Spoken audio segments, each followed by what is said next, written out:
नमस्कार दोस्तों, इस ई दृष्टि के YouTube चैनल पे आप लोगों का स्वागत है। ये ऑफिशियल चैनल है ई दृष्टि का। तो हम लोग क्वालिटी वाले सेगमेंट को डिस्कस कर रहे थे। और कैसे हैं आप लोग? आशा करता हूं ठीक होंगे।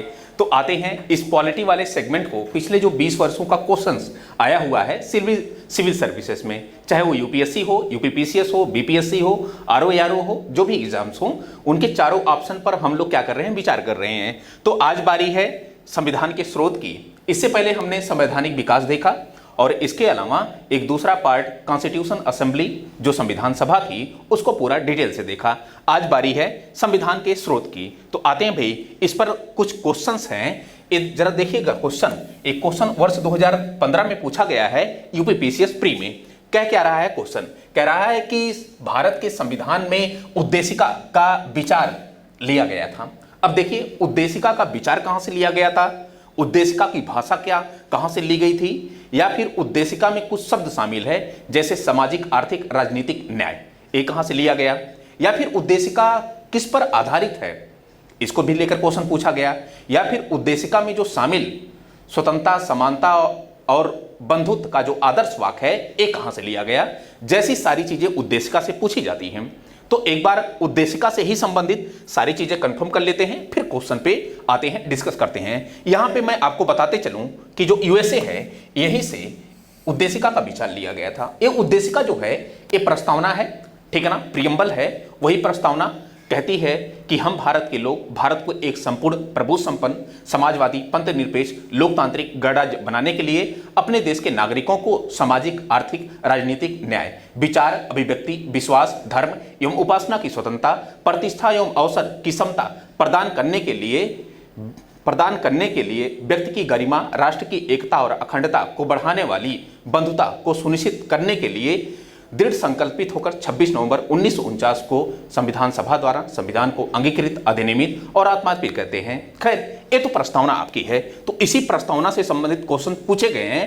क्वेश्चन पूछा है कि इसका विचार या उद्देशिका का विचार कहां से लिया गया, तो अमेरिका से, यूएसए के संविधान से लिया गया।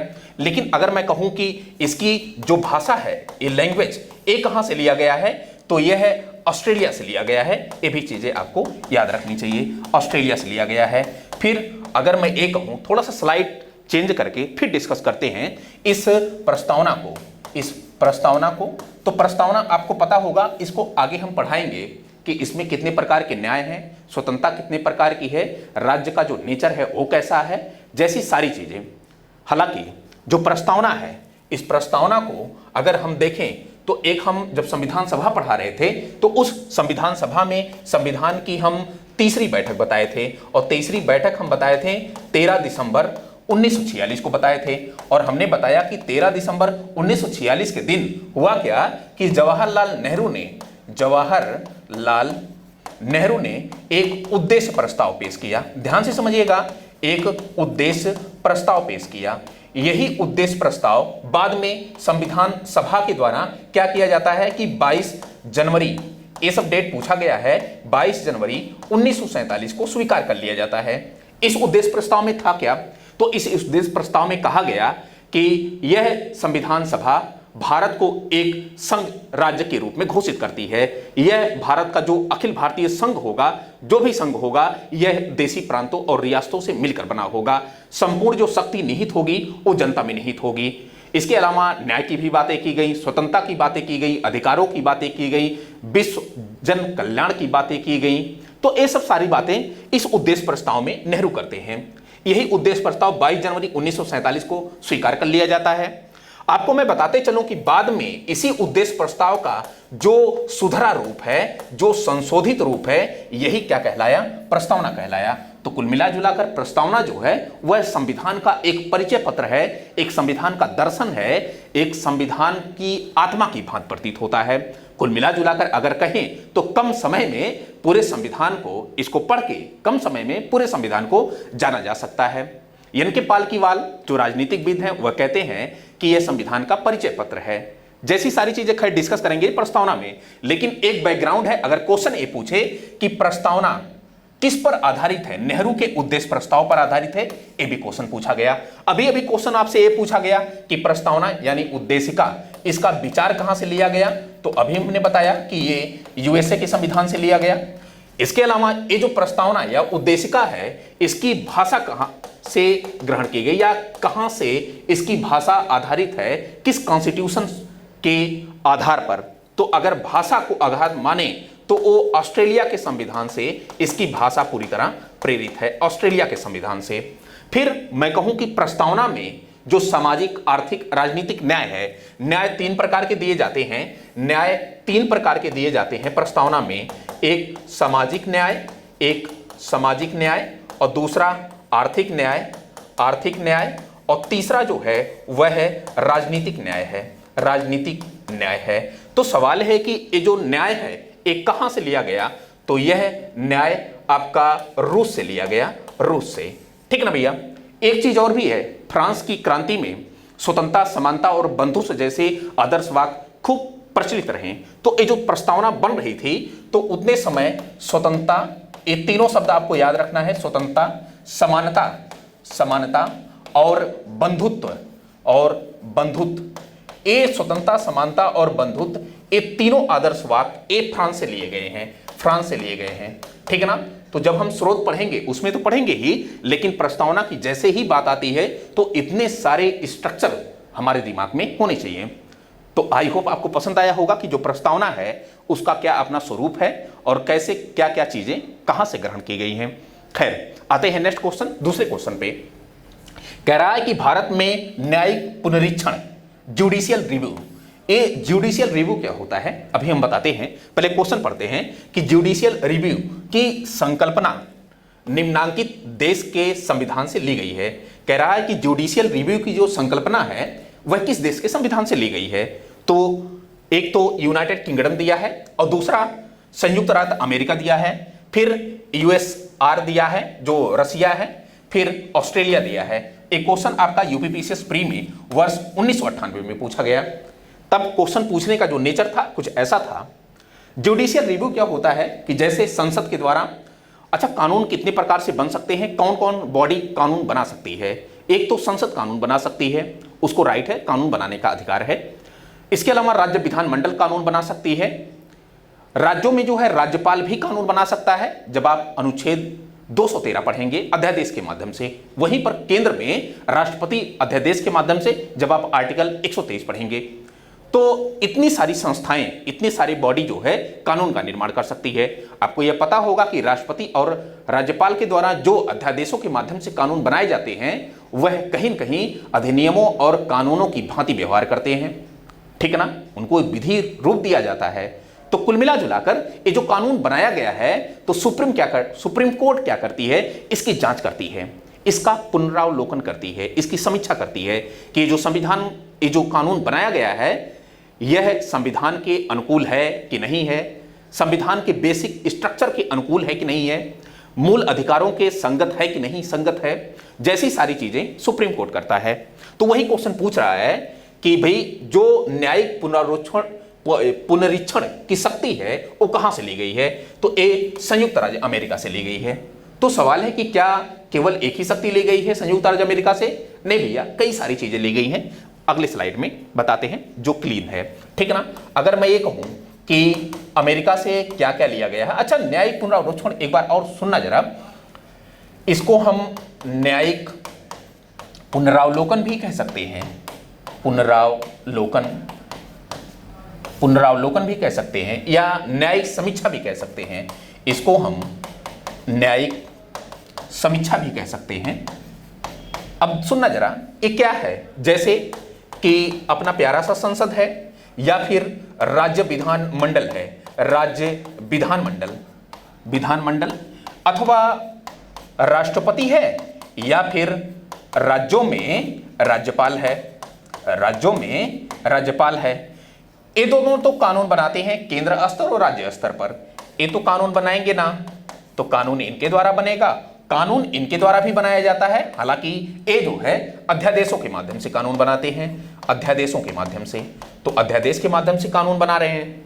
तो सवाल है कि इनके द्वारा जो कानून निर्माण किया जा रहा है, ये अपना जो प्यारा सा संविधान है, इस संविधान के संगत है कि नहीं है, ठीक है ना, इस संविधान के संगत है कि नहीं है। और संविधान में तो बेसिक स्ट्रक्चर भी है, मूल अधिकार भी है, तो सवाल है कि संविधान के संगत है कि नहीं है।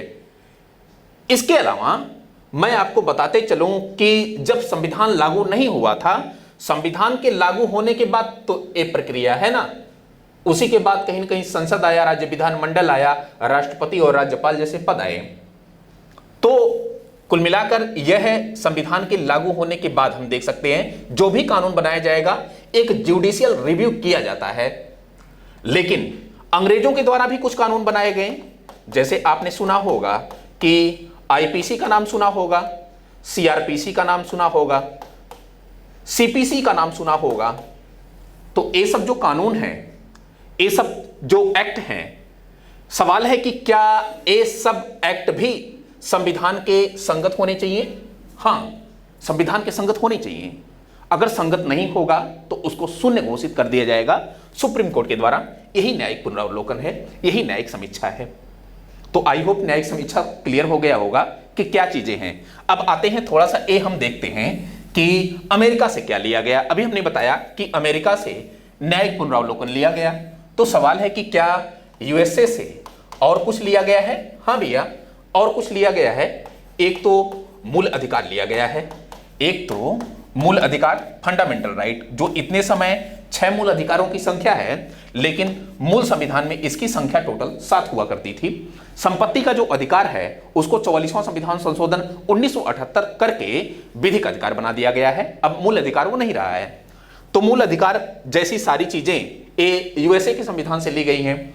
अभी हमने देखा कि जो न्यायिक पुनरावलोकन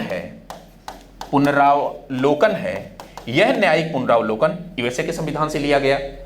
इसके अलावा ये जो उपराष्ट्रपति का पद है, उपराष्ट्रपति का पद भी यूएसए के संविधान से लिया गया है। और क्या लिया गया है? राष्ट्रपति पर महाभियोग, इंपीचमेंट, किस पर? राष्ट्रपति पर। यह भी कहां से लिया गया है? यूएसए के संविधान से लिया गया है। जो सुप्रीम कोर्ट है, प्यारा सा अपना सुप्रीम कोर्ट और हाई कोर्ट, इनके न्यायाधीशों को पद से हटाया जाना, यह भी प्रावधान कहां से लिया गया है? यूएसए से लिया गया है। तो जैसी सारी चीजें यूएसए से ली गई हैं, तो इसको आप नोट डाउन कर सकते हैं। ठीक ना भैया? आगे नेक्स्ट। अब सुनना जरा, क्वेश्चन नंबर 3 क्या कह रहा है? कह रहा है कि भारत की संघात्मक व्यवस्था निम्नांकित या निम्नलिखित में से किस देश से संबंधित है? कनाडा से संबंधित है, यूनाइटेड किंगडम से संबंधित है, संयुक्त राज्य अमेरिका से, आयरलैंड से। ये यूपीपीसीएस मेंस में वर्ष 2006 में क्वेश्चन पूछा गया। देखिए, आराम आराम से चलना मतलब कि एक सिविल की अपनी पहचान होती है। तेजी से भागना मतलब कि घोड़दौड़ नहीं हो पाएगी मुझसे, ठीक है ना। तो सोच रहा हूं कि आराम आराम से एक एक टॉपिक अच्छे से क्लियर करूं। 2-4 क्लास और लगेगा, एक्स्ट्रा लगेगा, क्या दिक्कत है। तो संघात्मक व्यवस्था एक फेडरल सिस्टम की बात कर रहा है, लेकिन भारत में जब आप आर्टिकल 1 पढ़ेंगे, अनुच्छेद 1, तो कहता है कि India that is Bharat shall be a union of state. Union शब्द शामिल किया गया है संघ के लिए। तो वो सब सारी चीजें डिस्कस करेंगे ही, लेकिन आपको बताते चलें कि जो संघात्मक व्यवस्था है, ये संघात्मक व्यवस्था कनाडा से ली गई है। ये संघात्मक व्यवस्था क्या है? संघात्मक व्यवस्था और एकात्मक व्यवस्था सरकार के दो स्वरूप होते हैं। संघात्मक व्यवस्था मतलब कि केंद्र और राज्य दोनों की हैसियत समान होगी। संवैधानिक रूप से इस केंद्र और राज्यों के बीच शक्तियों का विभाजन होता है। समवर्ती सूची जैसा कोई प्रावधान नहीं होता है। इसी को हम वास्तविक संघवाद कहते हैं या वास्तविक संघात्मक व्यवस्था कहते हैं। एक एकात्मक सांसद व्यवस्था होती है। संघात्मक में कई चीजें आप शामिल कर सकते हैं, जैसे दोहरा संविधान हो गया, दोहरी नागरिकता हो गई, ठीक ना, लिखित एवं विस्तृत संविधान हो गया, निष्पक्ष एवं स्वतंत्र न्यायपालिका हो गई। ये सब सारी चीजें आप इस संघात्मक व्यवस्था में शामिल कर सकते हैं। एकात्मक संसद व्यवस्था जिसमें केंद्र को सारी शक्तियां प्रदान की जाएं और केंद्र अपने इच्छानुसार कुछ शक्ति राज्य को दे दे, मतलब कि केंद्र पूरी तरह हावी रहे, जिसमें एक ही संविधान हो, जिसमें एकल नागरिकता हो, या फिर जो संस्थाएं हैं, जो बॉडी हैं, जो निकाय हैं, उसमें एकल स्वरूप हो, ऐसी जो है शासन व्यवस्था एकात्मक शासन व्यवस्था कहलाती है।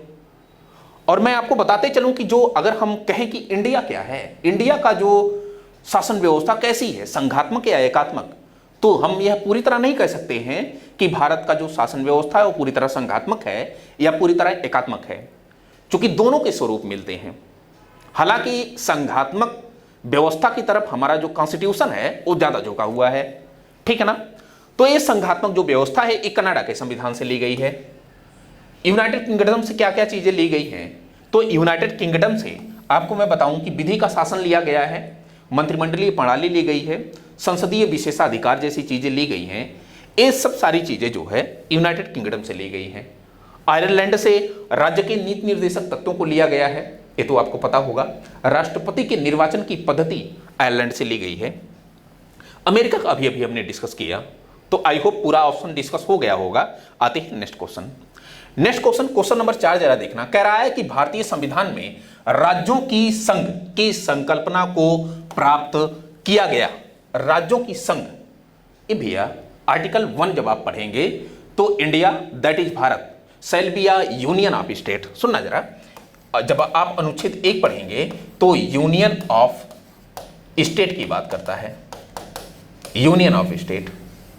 आर्टिकल 1 अनुच्छेद 1, तो जनो अनुच्छेद 1 है, यह है राज्यों के संघ की बात करता है। आपको यहां पे एक चीज मैं बताते चलूं कि एक तो राज्यों का संघ मतलब कि भारत के लिए भारत के संविधान में यूनियन शब्द का प्रयोग किया गया है। संघ जिसकी हिंदी होती है संघ, वहीं पे एक शब्द है फेडरल, एक शब्द है फेडरल, इसकी भी हिंदी होती है संघ ही होती है। लेकिन ये जो यूनियन शब्द है यह इंडियन कॉन्स्टिट्यूशन में इंक्लूड किया गया है, शामिल किया गया है। और ये जो फेडरल शब्द है यह अमेरिका के संविधान में शामिल किया गया है, अमेरिका के संविधान में शामिल किया गया है। तो सवाल है कि दोनों में अंतर क्या है। अब देखिए मास्टर बताते बताते यहां से वहां हो गया, लेकिन आपका जो आंसर होगा इसमें वो ब्रिटिश नॉर्थ अमेरिका। अभी अभी हमने बताया कि जो संघीय ढांचा है, संघीय जो व्यवस्था है वो कनाडा से ली गई है। तो ब्रिटिश नॉर्थ अमेरिका अधिनियम से, आप कनाडा से भी कह सकते हैं, वहीं ये पड़ेगा, ठीक है ना। ब्रिटिश नॉर्थ अमेरिका मतलब कि वही कनाडा। तो सवाल यह है कि यूनियन क्या है और फेडरल क्या है, थोड़ा सा समझ लेते हैं। यहां पे समझते हैं, यहां पे समझते हैं, आसानी रहेगी। एक शब्द होता है यूनियन और दूसरा शब्द है फेडरल। फेडरल, ये ध्यान में रखिएगा कि ये जो है भारतीय संविधान के, भारत का जो संविधान है, इस भारत के संविधान में इसका प्रयोग किया गया है, और यह है अमेरिकी संविधान में इसका प्रयोग किया गया है, अमेरिकी संविधान में इसका प्रयोग किया गया है। इसके अलावा ये जो यूनियन है, यूनियन मतलब कि यूनियन ऑफ स्टेट, जो राज्यों का संघ होगा। तो अपना जो प्यारा सा भारत है, इसमें टोटल जो क्षेत्र है, जो टोटल राज्य है, वह किसी समझौते का परिणाम नहीं है। मतलब कि वह चाह के भी भारत के संघ से अलग नहीं हो सकते हैं। यही यूनियन का मतलब है। मतलब कि कभी ना खंडित होने वाला एक अखंड भारत है। लेकिन क्या फेडरल है? नहीं, फेडरल एक समझौतों का परिणाम है। जो यूएसए है, जो यूएसए है, ये यूएसए में 50 स्टेट इतने समय है, टोटल 50 प्रोविंस है, 50 प्रोविंस, और ये जो है एक समझौते का परिणाम होते हैं। अगर चाहे तो कुछ शर्तों और कंडीशंस के आधार पर ये 50 प्रांत से कुछ प्रांत चाहे तो ये संघ से, फेडरल से अलग हो सकते हैं। ये दोनों कॉमन अंतर है। ये समझौते का परिणाम नहीं है, ये समझौते का परिणाम है। यहां पर केंद्र हावी रहता है, यहां पर अवशिष्ट शक्तियां केंद्र को प्राप्त होती हैं। अगर मैं कहूं कि अवशिष्ट शक्तियां, अवशिष्ट एक ऐसी शक्ति, एक ऐसा विषय जो संघ सूची, राज्य सूची, समवर्ती सूची तीनों में ना हो, वही अवशिष्ट विषय कहलाते हैं, और उस पर कानून बनाने का अधिकार केंद्र का होता है यूनियन में। लेकिन यहां पर जो अवशिष्ट शक्ति होगी, यहां पर जो अवशिष्ट शक्ति होगी, यह अवशिष्ट शक्ति, इस पर कानून बनाने का जो अधिकार होगा, राइट होगा, वह है राज्यों को होगा, प्रांतों को होगा। ये अंतर है। यहां पर अगर आप आर्टिकल 3 पढ़ेंगे, अनुच्छेद 3, जब अनुच्छेद आप 3 पढ़ते हैं तो संसद को एक पावर दी जाती है कि वह नए राज्यों का निर्माण कर सकती है, सीमा परिवर्तन, नाम परिवर्तन कर सकती है। हालांकि अगर संसद ऐसा कुछ काम करती है तो यही प्रस्ताव राष्ट्रपति क्या करता है, जो संबंधित राज्य होते हैं उनके पास भेजता है। तो जो राज्य होते हैं वह परामर्श इस पर दे सकते हैं, अपनी कुछ बातें रख सकते हैं, लेकिन संसद या राष्ट्रपति उसको मानने के लिए बाध्यकारी नहीं है। लेकिन यहां पर बिना राज्य की परमिट से, बिना प्रांत के परमिशन से संसद कोई भी काम नहीं कर सकता है, जैसा कि यहां पे कर रहा है। यहां पे कोई काम नहीं कर सकता। तो मतलब कि कुल मिला जुलाकर यहां पर राज्य को पावर दी गई है, यहां पर केंद्र को पावर दी गई है। तो ऐसा कुछ डिफरेंसेस है। लेकिन मैं आपको बताते चलूं कि अभी हाल ही में टेक्सास प्रांत, उसने कहा कि मैं यूएसए से अलग होना चाहता हूं, यूएसए के फेडरल से अलग होना चाहता हूं। तो क्या वाकई कोई प्रांत चाहे तो अलग हो सकता है? हाँ, कुछ कंडीशन है। आपको मैं यह बताते चलूं कि 1969 में एक केस आया था सुप्रीम कोर्ट में, अमेरिकी सुप्रीम कोर्ट में। टेक्सास बनाम व्हाइट केस आया था 1869 में। टेक्सास प्रांत तब भी अलग होना चाह रहा था और कहा कि मैं जो है इस संघ से, इस जो है फेडरल से अलग होना चाहता हूं। तो सुप्रीम कोर्ट ने उतने समय कहा कि एक तो कहीं भी अमेरिकी संविधान में, ना तो किसी भाग में, ना तो किसी अनुच्छेद में कहीं पर भी यह नहीं जिक्र है कि कोई प्रांत चाहे तो फेडरल से अलग हो सकता है। ऐसा कोई जिक्र नहीं है। हां, फेडरल का जो अर्थ होता है वो समझौतों का परिणाम होता है। इससे लोगों का अनुमान है कि चाहे तो अलग हो सकते हैं। बाद में फिर जो है मामला बचता है तो सुप्रीम कोर्ट का वही डिसीजन आता है, उसी टेक्सास बनाम व्हाइट केस में ही। द हिंदू का जो है आर्टिकल मैं बता रहा हूं आपको। तो सुप्रीम कोर्ट ने, वहां की सुप्रीम कोर्ट ने कहा कि अगर चाहे कोई प्रांत अलग होना तो अलग हो सकता है दो कंडीशन पर। पहला, कि सारे जो 50 स्टेट हैं और जो संघ है, केंद्र है, सभी चाहें कि एक प्रांत अलग हो जाना चाहिए, सो हो जाएगा। या फिर उस संबंधित प्रांत के कारण पूरे जो है यूएसए में एक क्रांति सी उत्पन्न हो जाए, सो वो अलग हो सकता। दो कंडीशन रखी गई। अलग हो सकता है लेकिन दो कंडीशन रखी गई। लेकिन भारत जो है यूनियन ऑफ स्टेट है, कभी अलग होने वाला नहीं है। अभी हाल ही में तमिलनाडु के एक पूर्व मुख्यमंत्री ने कहा कि हम अलग होना चाहते हैं भारत से। तो आप जानते हैं कि जैसे पृथ्वी का गुरुत्वाकर्षण अपने आप में अंडरस्टैंड है, कभी ना अलग होने वाला है, उसी प्रकार भारत राज्यों का जो संघ है ना, कभी अलग होने वाला नहीं है अपने कॉन्स्टिट्यूशन के अकॉर्डिंग। तो ऐसा कुछ हमने डिस्कस किया। आते हैं नेक्स्ट क्वेश्चन। नेक्स्ट क्वेश्चन जरा देखना, जरा क्या है क्वेश्चन। कह रहा है कि भारत के संविधान में सम्मिलित समवर्ती सूची किस देश की देन है। एक क्वेश्चन कब पूछा गया? झारखंड पीसीएस 2003 में क्वेश्चन पूछा गया है। देखिए, मैंने बताया ना कि एनालिसिस जो मैं कर रहा हूं वो पिछले 20 वर्षों का कर रहा हूं, और जो भी क्वेश्चंस आए हुए हैं चाहे जिस स्टेट पीसीएस में, सारे को डिस्कस कर रहा हूं। समवर्ती सूची की बात आई तो यहां पे आपका जो आंसर होगा वो बी आंसर होगा, ऑस्ट्रेलिया। लेकिन क्या केवल ऑस्ट्रेलिया को ही पढ़ना है? नहीं भैया, थोड़ा सा आते हैं समवर्ती सूची के विषय में पढ़ लेते हैं। जब हम 7वीं अनुसूची पढ़ेंगे, अनुसूचियां जब पढ़ेंगे तो उसमें 7वीं अनुसूची पढ़ेंगे, और 7वीं अनुसूची में क्या है कि केंद्र और राज्य के मध्य शक्तियों का बंटवारा, या कहें कि विषयों का बंटवारा किया गया है। और ये जो विषयों का बंटवारा है ये 3 प्रकार से किया गया है। एक तो केंद्र सूची, एक तो केंद्र सूची, और दूसरा राज्य सूची, राज्य सूची, और तीसरा जो है वह है समवर्ती सूची। तीसरा समवर्ती सूची। ये जो केंद्र सूची है, इतने समय केंद्र सूची में टोटल 100 सब्जेक्ट हैं और इस पर कानून बनाने का अधिकार केंद्र का होगा, ऐसा कुछ। फिर राज्य सूची है, राज्य सूची में वर्तमान में टोटल इतने समय 61 सब्जेक्ट हैं, 61 सब्जेक्ट हैं। और एक्चुअली इसमें पहले तो जब पहला अपना मूल संविधान था तो टोटल 97 सब्जेक्ट थे, और इसमें जो है टोटल 66 सब्जेक्ट थे मूल संविधान में। और इसमें क्या है कि मूल संविधान में टोटल का टोटल 47 सब्जेक्ट थे, लेकिन वर्तमान में समवर्ती सूची में टोटल 52 सब्जेक्ट हैं। और समवर्ती सूची पर कानून बनाने का अधिकार केंद्र का, सेंटर का भी होता है और स्टेट का भी होता है। लेकिन सवाल यह है कि अगर सेंटर भी कानून बनाए, केंद्र भी कानून और राज्य भी कानून बना दे, और दोनों के कानूनों में विवाद उत्पन्न हो जाए, तो सवाल है कि किसका कानून मान्य होगा? तो केंद्र का कानून मान्य होगा। देखिए, बाप बाप होता है, बेटा बेटा होता है। तो केंद्र का कानून मान्य होगा। समवर्ती सूची, और यही समवर्ती सूची मैं बताना चाह रहा हूं कि यही समवर्ती सूची ऑस्ट्रेलिया से ली गई है। इतना तो इतना आपको जानना चाहिए, उस क्वेश्चन से पहले ये सारी चीजें दिमाग में आ जानी चाहिए। समवर्ती सूची, अच्छा अगर मैं ये कहूं कि इन तीनों सूचियों के अलावा कोई एक ऐसा सब्जेक्ट आन पड़े जैसे नाभिकीय अनुसंधान, ठीक ना, या फिर भविष्य में कोई ऐसा सब्जेक्ट आ जाए जो तीनों सूचियों में नहीं है, तो उसको हम अवशिष्ट विषय कहेंगे, उसको हम अवशिष्ट विषय कहेंगे। और इस पर जो कानून बनाएगा ये केंद्र कानून बनाएगा। तो सवाल है कि अवशिष्ट विषय पर केंद्र कानून बनाएगा, ये प्रावधान कहां से लिया गया? ये प्रावधान कनाडा के संविधान से लिया गया। और यही क्वेश्चन पीसीएस 2021 में पूछा, यही क्वेश्चन एसआई का जब पेपर होता है वहां पे पूछा जाता है, ठीक है ना भैया। तो इतने सारे चीजें पूछी जाती हैं। यहां पर एक चीजें और मैं आपको बताते चलूं, जो समवर्ती सूची है, इस समवर्ती सूची में 42वां संविधान संशोधन 1976 किया जाता है।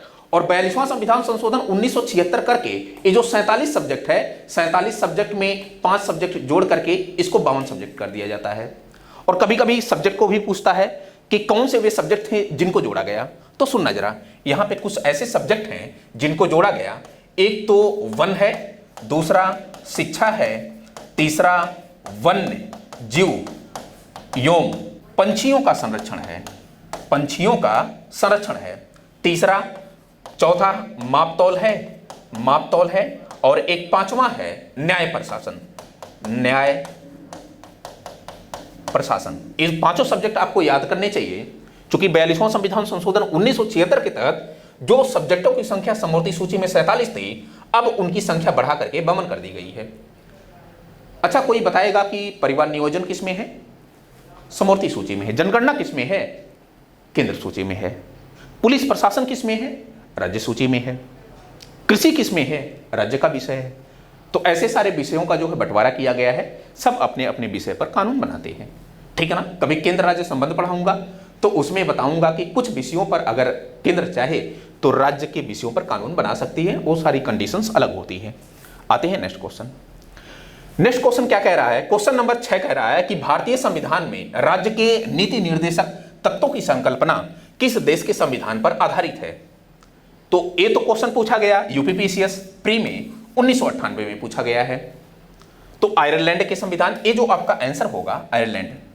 मेरा अर्थ ये नहीं है कि आपको आंसर ही बता देना, आंसर तो बताना अर्थ है, लेकिन साथ ही साथ एक जो ट्रेंड एनालिसिस हम लोग कर रहे हैं कि पॉलिटी के जो क्वेश्चंस हैं उनका जो नेचर है उस प्रकार किस प्रकार वो चेंज हो रहा है, किस प्रकार के नेचर के क्वेश्चंस आए हुए हैं, या फिर उन पर क्या अप्रोच होनी चाहिए, ये सब सारी चीजें हम देख रहे हैं।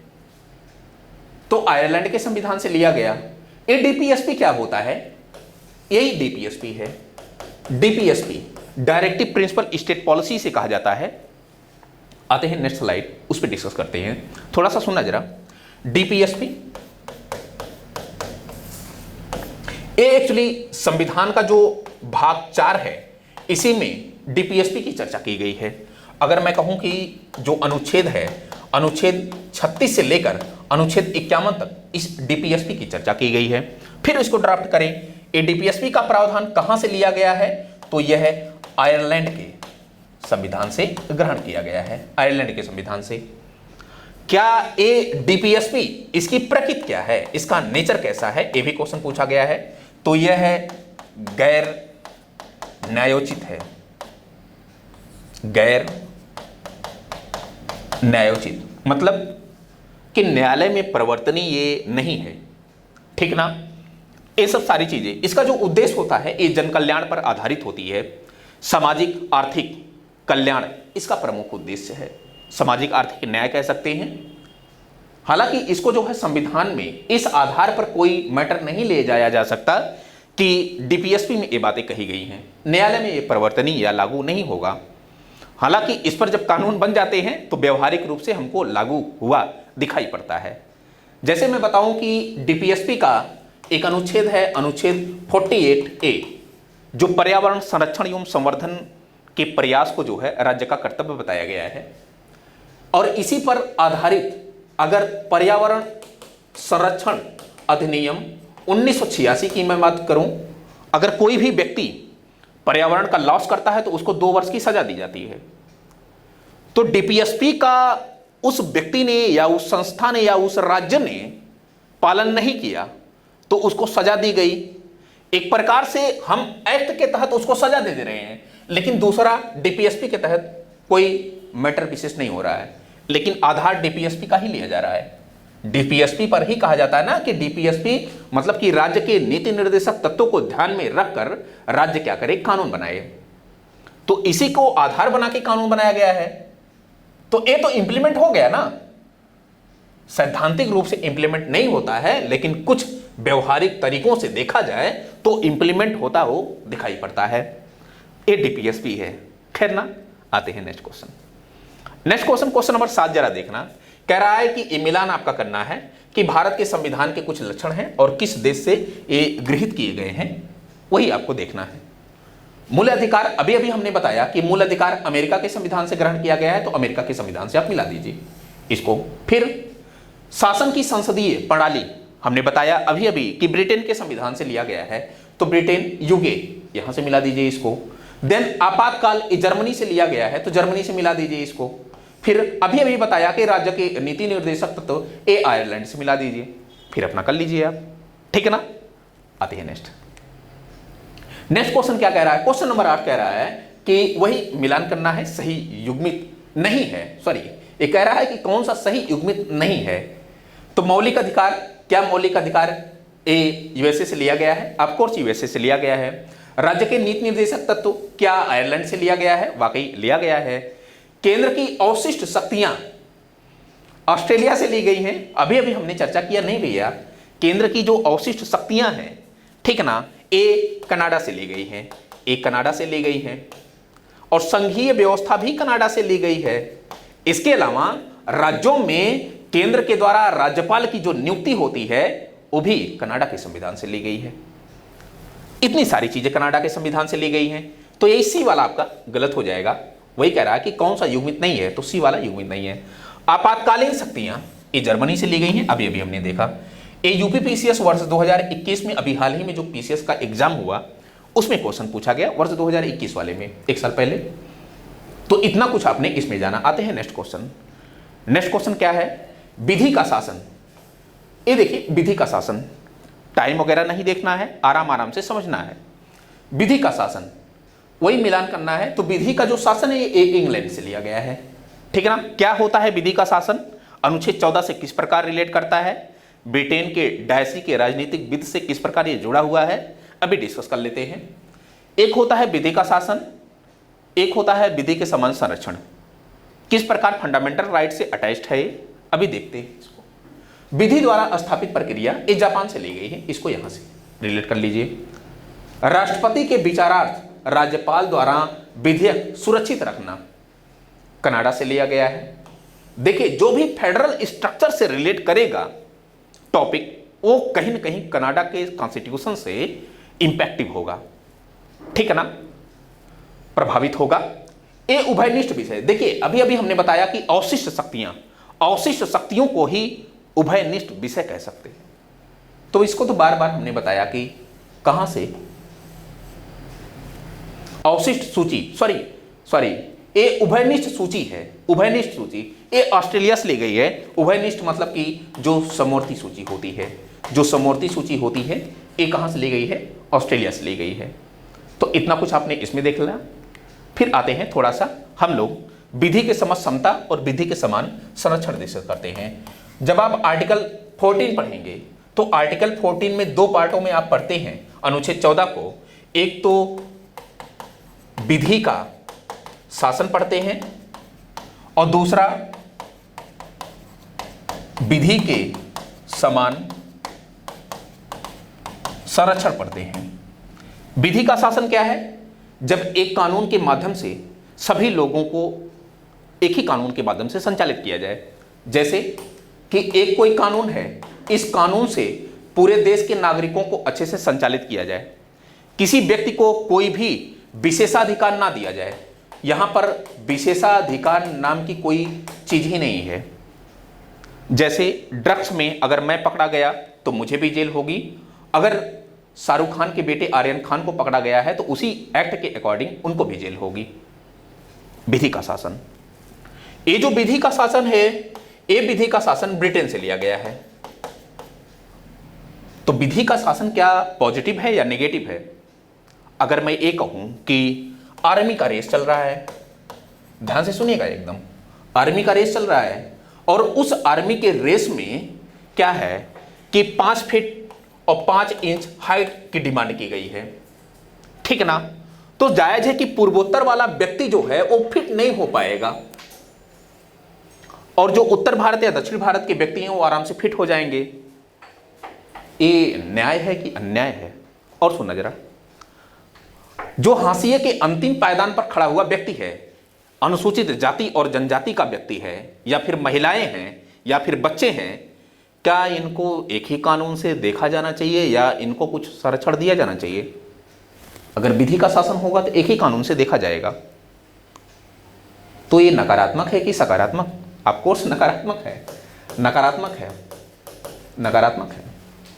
एक विकलांग व्यक्ति है और उस विकलांग व्यक्ति को आर्मी की दौड़ करनी है या फिर कुछ और करना है, तो कहा जाए कि 10 किलोमीटर सबको दौड़ना है और 10 किलोमीटर इस विकलांग व्यक्ति को भी, थोड़ा सा दिव्यांग व्यक्ति है उसको भी दौड़ाया जाए। न्याय है कि अन्याय है? अन्याय है, नकारात्मक। विधि का शासन, विधि के शासन में कोई भी विशेषाधिकार नहीं दिया जाता है। ब्रिटेन के संविधान से ये ग्रहण किया गया है।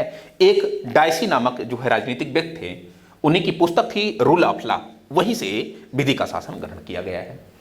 लेकिन सवाल यह है कि अगर मैं कहूं कि SC, ST, OBC, महिलाएं, बच्चे, इनके लिए जब स्पेशल कानून की बात होती है, संरक्षण की बात होती है, आरक्षण की बात होती है, तो इनको विधि बना करके संरक्षण दे दिया जाता है, विधि के समान संरक्षण।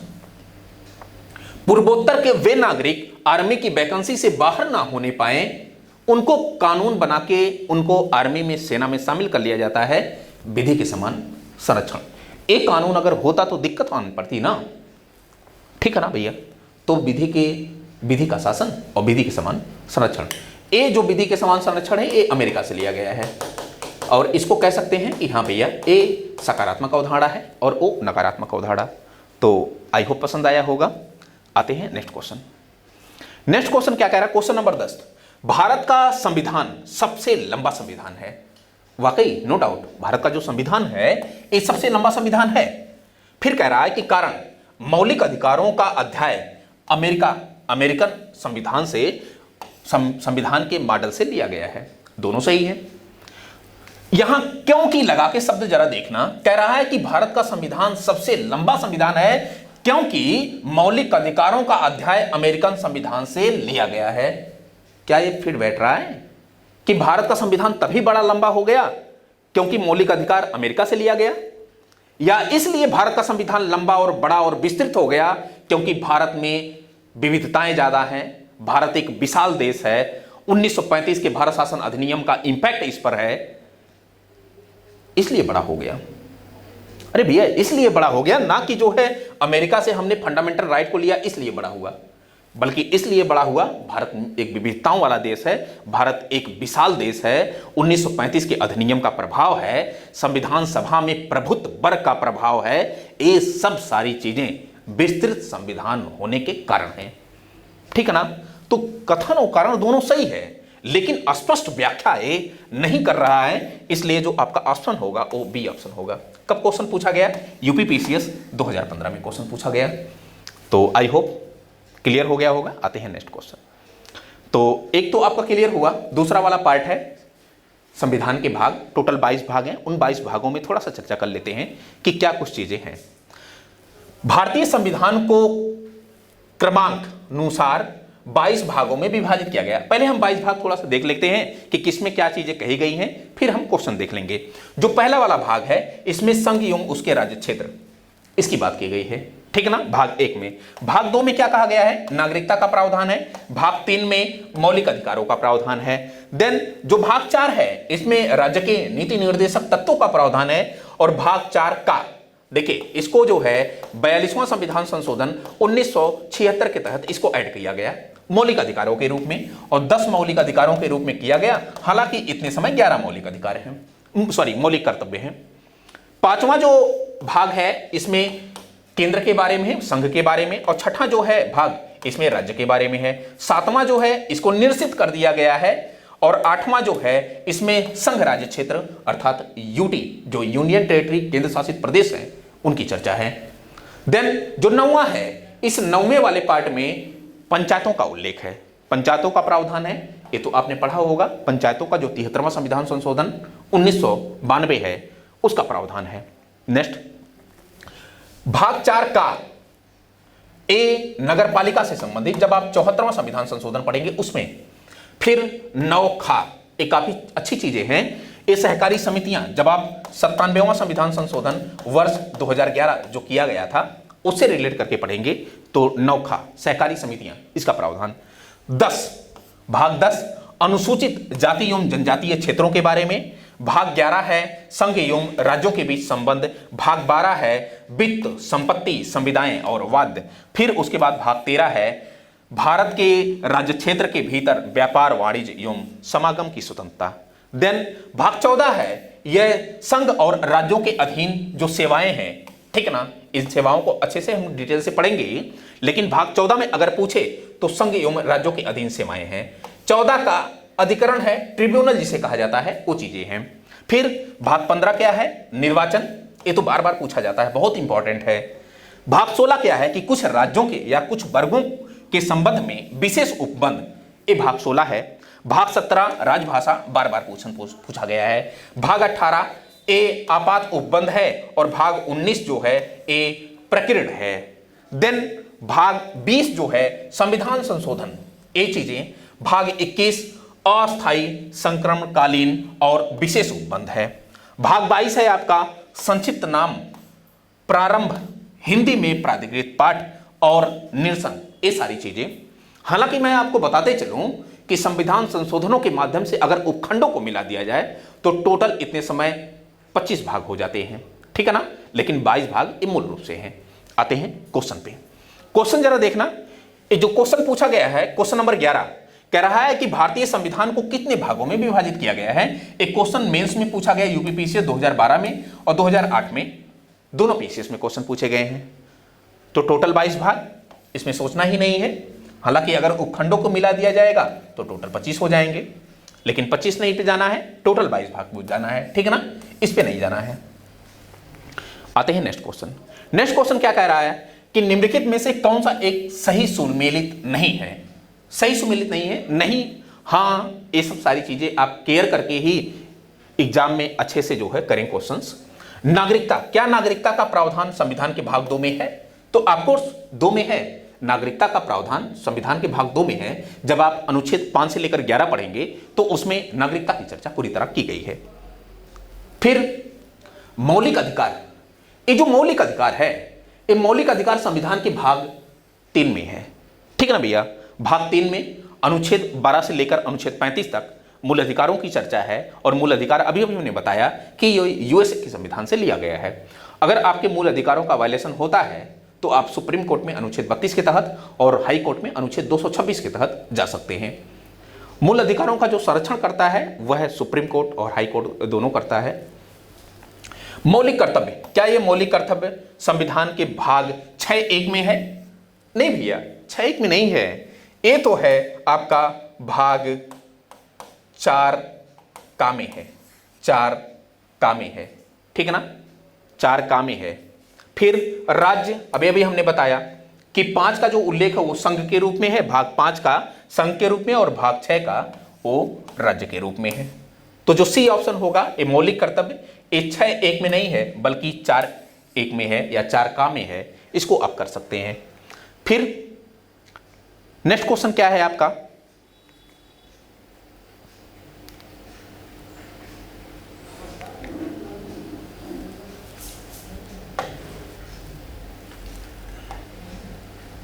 नेक्स्ट क्वेश्चन क्या है?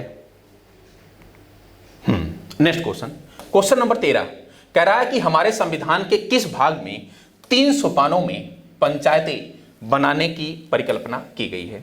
अब देखना, भाग 9 हमने बताया कि पंचायतों से संबंधित है, भाग 9 ए भाग 9, ठीक है ना। तो बलवंत राय मेहता समिति तुरंत दिमाग में आ जानी चाहिए, 1957 का दौर तुरंत दिमाग में आ जाना चाहिए। इसके अलावा वो चीजें तुरंत दिमाग में आ जानी चाहिए कि जो 3 स्तर की बात कर रहा है, ग्राम स्तर, ब्लॉक स्तर और जिला स्तर, ये सब सारी चीजें ये भाग 9 की बात कर रहा है। भाग 10 में हमने बताया कि भाग 10 में क्या है, वही अनुसूचित जाति और जनजातीय क्षेत्रों के विषय में। फिर भाग 11 केंद्र राज्य संबंधों के विषय में, और जो भाग 12 है इसमें वित्त, संविदावाद जैसी सारी चीजें इसमें उपबंधित हैं, ठीक ना दोस्तों। फिर क्या है, क्वेश्चन नंबर 14 जरा देखना, ये क्या कह रहा है? एक क्वेश्चन मिलान करना है संविधान के भाग से और विषय से। उपाधियों का अंत, एक्चुअली ये अनुच्छेद जब 18 आप पढ़ेंगे तो उसमें जो उपाधियां हैं उसका अंत किया गया है। मतलब कि संविधान जो है वो उपाधियों को देने से मना करता है राज्यों को। क्यों मना करता है वो अलग बात है, जब हम फंडामेंटल राइट पढ़ेंगे कभी डिटेल से तो उसमें डिस्कस करेंगे, ये मेंस का सेगमेंट है। लेकिन शिक्षा और मिलिट्री, एजुकेशन एंड मिलिट्री, 2 ऐसे क्षेत्र हैं, शिक्षा और सेना, जहां पे उपाधियां प्रदान की जाती हैं। तो उपाधियों का जो अंत है ये मूल अधिकार है, क्योंकि 12 से 35 तक मूल अधिकार है, तो 18 में है तो फंडामेंटल राइट। फिर ग्राम पंचायतों का संगठन, ये देखिए जो ग्राम पंचायतों का संगठन है, जब आप आर्टिकल 40 पढ़ेंगे, आर्टिकल 40 अनुच्छेद 40, तो उसमें कहा गया है कि राज्य का कर्तव्य होगा कि वह ग्राम पंचायतों का गठन करे। अनुच्छेद 40, तो अनुच्छेद 40 से 36 से लेकर 51 तक डीपीएसपी की चर्चा है, तो 40 में ये चीजें कही गई हैं। 6 से 14 वर्ष तक के बालक या प्रतिपाल्य के लिए शिक्षा के अवसर, एक इसमें है, तो ये आपका मौलिक कर्तव्य। सुनना जरा, ए वाला जो 6 से 14 वर्ष तक के बच्चों, एक्चुअली 86वां संविधान संशोधन 2002 किया गया और 11वां मूल कर्तव्य जोड़ा गया और कहा गया कि प्रत्येक माता पिता का यह कर्तव्य होगा कि अपने वह 6 से 14 वर्ष तक के बच्चों को अनिवार्य शिक्षा उपलब्ध करवाएं, प्राथमिक शिक्षा उपलब्ध करवाएं। यही क्वेश्चन कह रहा है, तो इसको ध्यान में रखिएगा कि 86वां संविधान संशोधन 2002 के माध्यम से 11वां मूल कर्तव्य बनाया गया है। फिर इंडिया अर्थात भारत राज्यों का संघ है, ये तो आपका संघ एवं उसका राज्य क्षेत्र जो भाग 1 है उससे रिलेट करता है। फिर मिला दीजिए, सारा चीज तो हो गया, ठीक है ना। आते हैं नेक्स्ट क्वेश्चन। नेक्स्ट क्वेश्चन क्या कह रहा है? क्वेश्चन नंबर 15 कह रहा है कि निम्न में से कौन सा एक सही सुमेलित नहीं है? सही सुमेलित नहीं है। नागरिकता, क्या ये भाग 2 में है? तो अभी अभी हमने जिक्र किया कि हाँ भाई भाग 2 में है। फिर संघ राज्य क्षेत्र, संघ राज्य क्षेत्र क्या भाग 7 में है? संघ राज्य क्षेत्र हाँ भाग 7 में है। नगर पालिकाएं, नगर पालिकाएं, ये देखिए नगर पालिकाएं 9(1) नहीं, संघ राज्य क्षेत्र, संघ राज्य क्षेत्र, ए संघ राज्य क्षेत्र भाग 7 में नहीं है, भाग 7 में नहीं है। और ए नगर पालिकाएं, ए कितना है आपका 9(a), तो 9(a) में नगर पालिका है, ए आपका सही है, ए भी आपका सही है। और निर्वाचन 10(5)15 में है, ए भी आपका सही है। केवल का केवल ये जो नगर पालिकाएं हैं ए इसमें नहीं है। तो इतना आपने इस क्वेश्चन में देखा। आते हैं नेक्स्ट क्वेश्चन। नेक्स्ट क्वेश्चन क्या कह रहा है कि संविधान के किस भाग में पंचायती राज व्यवस्था संबंधी प्रावधान दिए गए हैं? तो ये जो 9 है इसी में दिया गया है। एक क्वेश्चन आपका पूछा गया वर्ष 2020 के प्री में, ठीक है भैया। आते हैं नेक्स्ट क्वेश्चन। नेक्स्ट क्वेश्चन क्या कह रहा है कि मूल अधिकार, अब रिलेट करना है। कह रहा है कि मूल अधिकार किससे रिलेट है? तो संविधान का जो भाग 3 है अनुच्छेद 12 से लेकर 35 तक जो यूएसए के संविधान से लिया गया वहां से रिलेट करता है। मौलिक कर्तव्य यह भाग 4 का, तो भाग 4 का यहां से रिलेट कर लीजिए। फिर संघ ये भाग 5, तो यहां से रिलेट कर लीजिए। फिर एक बच रहा है यह भाग 18, यहां से रिलेट कर लीजिए, ठीक ना। सारी चीजें हो गई। आते हैं next question. Next question, question number 18 जरा देखना। कह रहा है कि निम्न में से कौन एक सुमेलित नहीं है? फिर कह रहा है सुमेलित नहीं है। मूल कर्तव्य, क्या ये सुमेलित है भाग 4 का से? हाँ भाग 4 का से सुमेलित है। राज्य, क्या ये भाग 6 से सुमेलित है? तो ऑफकोर्स 6 से सुमेलित है। भारत का महान्यायवादी, भारत का महान्यायवादी, क्या ये जो है संविधान के भाग 13 से सुमेलित है? नहीं, 13 से सुमेलित नहीं है, यही तो गलत होगा। संघ एवं राज्यों के अधीन सेवाएं, ये आपका 14 में है, तो हाँ बिल्कुल 14 में है, ठीक है ना। ये जो क्वेश्चन पूछा गया, ये यूपीपीसीएस प्री में 2020 में क्वेश्चन पूछा गया है। फिर क्वेश्चन क्या है, क्वेश्चन नंबर 19, भारतीय संविधान का भाग 16, अभी अभी हमने बताया कि कुछ वर्गों के लिए विशेष उपबंध, तो कुछ वर्गों के लिए विशेष उपबंध ए वाला भाग, ए डी ऑप्शन होगा। ए आरओ मेंस में पूछा गया वर्ष 2017 में क्वेश्चन। नेक्स्ट क्वेश्चन क्या है, तो इतना ही आज के लिए, फिलहाल इतना ही। कल हम लोग अनुसूचियों को देखेंगे, और टोटल मूल संविधान में तो 8 अनुसूचियां थी, लेकिन वर्तमान में टोटल 12 अनुसूचियां हैं, तो 4 संविधान संशोधनों के माध्यम से जोड़ी गई हैं। वो कौन से संविधान संशोधन हैं? जैसे पहला संविधान संशोधन 1951 के दौरान पहली अनुसूची, देन उसके बाद जो है 52वां संविधान संशोधन 1985 के द्वारा वह 10वीं अनुसूची जोड़ी गई दल बदल कानून के रूप में। उसके बाद 73वां संविधान संशोधन और 74वां संविधान संशोधन के रूप में पंचायती राज और नगरपालिका का प्रावधान किया गया 1992 में। तो सारी अनुसूचियों को क्या किसमें कई बातें कही गई हैं जो कि क्वेश्चन पूछे जाते हैं, कल देखते हैं। आज के लिए इतना ही। Thank you so much, thank you.